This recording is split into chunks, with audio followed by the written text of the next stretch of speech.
আজকে বানালাম ফুলকপি দিয়ে পনিরের এক দুর্দান্ত রেসিপি। প্রথমে ফুলকপিগুলো কেটে নিলাম।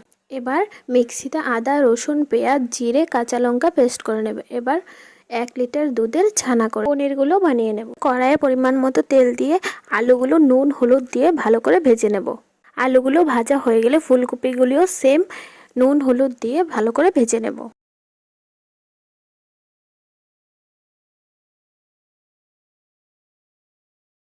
আলু ফুলকপি ভালো করে ভাজা হয়ে গেলে এবার পনিরগুলো নুন হলুদ দিয়ে ভেজে নেব।